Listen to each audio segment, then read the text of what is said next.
Play the hits, my man. Play the hits from Pro Football. We go to the Bolt where they have a pizza oven shaped like a helmet, and they eat Wolfgang Puck.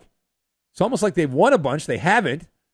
There was a power outage that took place. Now, if you didn't hear about this, maybe not, we learned that the Chargers starting quarterback, Justin Herbert, snap, crackle, pop. Now, he's being listed as week to week, aren't we all, with a foot injury. The injury is to the right foot of Justin Herbert.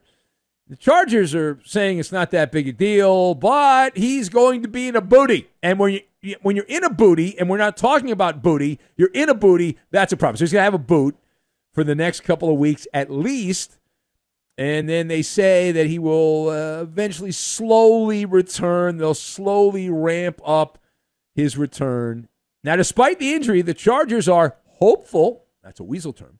They're hopeful that Justin Herbert will be ready for week 1 when the Raiders get to play that extra home game in L.A. Raiders and Chargers. It's on like Donkey Kong at SoFi in the hood in Inglewood, and the Raiders and Chargers will open up the season in week 1. So I would say don't hold your breath. Easton Stick is warming up in the back there, the 5th-round pick from North Dakota State. He is the backup option for the Chargers. So let us discuss the question. Justin Herbert going down, down, down for the Bolts. Give me your reaction. So I've got Jim Nantz, Battle of the Bulge, and Gus Bus. And we will combine all of these things together, and we are going to make a honey wagon, which is what the swimmers in Paris were swimming through, the Paris Olympics there the other day, swimming through the honey wagon, the back of a honey wagon. If you don't know what a honey wagon is, look it up. All right, now, number one. So all of the blood, sweat, and tears of training camp, and here we are as the Chargers have done it again. You could say a tough break or sprain for the Bolts.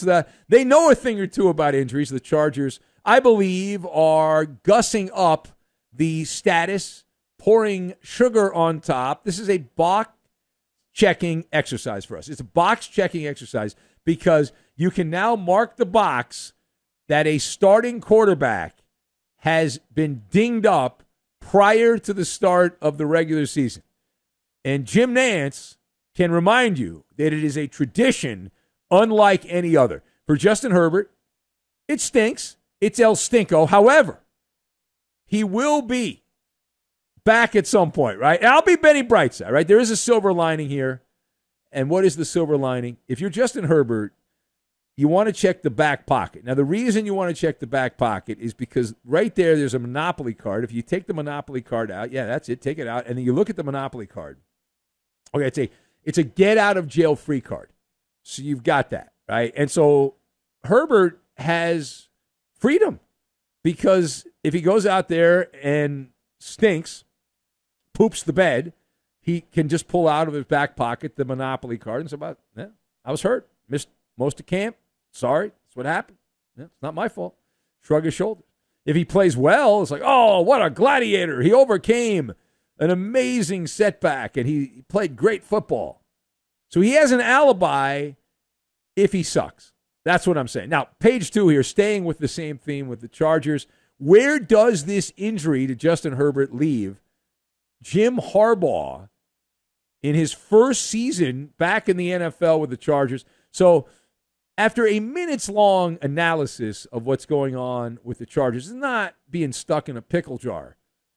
Jim Harbaugh, what if I told you he's not worried? Like everything that we are hearing from people that are in the know is that there's a priority to change the culture in L.A. with the Chargers. It's the battle of the bulge for Jim Harbaugh. I'll bet you that those khaki pants, a little chubby, right? A little chubby there. With Justin Herbert nursing an injury, the Chargers and their offensive coordinator, Greg Roman, can now focus on physicality.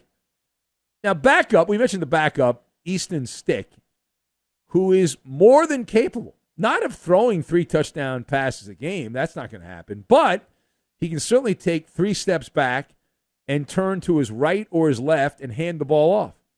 Ground and pound would be the way to go. And everyone at the top right now of the Chargers depth chart is an ex-poet. They love poetry. They love former poets. Greg Roman is a former poet there in Baltimore, but they've got the Gus Bus, Gus Bradley, and J.K. Rollins, who are the top running backs right there. And so old Ravens right there until they need an ambulance to be taken off the field. But they are the focal point of the backfield. And Jim Harbaugh wants to slow the game down and old school style. Can that work for a West Coast dome team?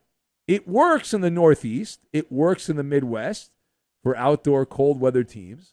It's traditionally worked in those environments, but has it worked? If you're playing that style where you cut down the amount of times that you pass and you just hand the ball off most of the time, can that win you 10 or 11 games? Because unless this is some kind of deep fake, unless this is some kind of shenanigans and Jim Harbaugh and all the people that are around the Chargers are pulling our chain here, that's exactly what's going to happen. That they're just going to slow the game down and hand the ball off, and that's what they're going to do. Now, final point. We're going to go to court. A massive win for the big guy and a kick in the nuts from the oligarchy of football to the little guy. We talked about this story in a previous episode of the show. We now have a Maller follow-up. Remember that lawsuit where the NFL was dinged $4.7 billion? Well, a federal judge threw out that verdict, the $4.7 billion jury verdict against the NFL in that Sunday ticket case where the NFL was screwing over their customers by the way they were doing business on Sunday ticket. Now, the lawsuit included 2.4 million residential subscribers, about 48,000 businesses in the United States, that all would have been eligible to get a check if you paid for the DirecTV package out-of-market games. And that was over an 11-year period from 2011 to 2022. So give me your school of thought on the NFL scoring a major win on appeal. So my thought, and we had talked about this, and we've been very open about these legal cases. The NFL often finds themselves in court because they've got a lot of money. And so people sue people that have a lot of money. But this is the NFL's calling card. You just keep appealing until you find a judge that is sympathetic to the shield. The rich get richer, right? The poor get poorer. In this case, 2.4 million men, women, and children could have gotten a check. It wouldn't have been a lot. It would have been a few shekels, even though it's $4.7 billion. Now, it is likely, though, that we're not over with this, that this story is not going to go. I said, well, wait a minute. The judge issued in favor of the NFL. Yeah, so you've got two judges. One issued in favor of the working man. Another ruled in favor of the bureaucracy of football. So they'll likely appeal. The plaintiffs will appeal again to the Ninth Circuit Court. And looking into my crystal ball, as a distant relative of Nostradamus and friend of Nostradamus, they will win again. The plaintiffs will win. The people will win. But it's a cat and mouse game. So the NFL, what are they going to do? They're going to go back to their calling card. They're going to appeal, and they'll find a judge that wants tickets in a luxury box or wants the experience of taking their kids out to NFL practice and as much NFL merch as they want. And then they'll win that. And then they'll go to a higher court.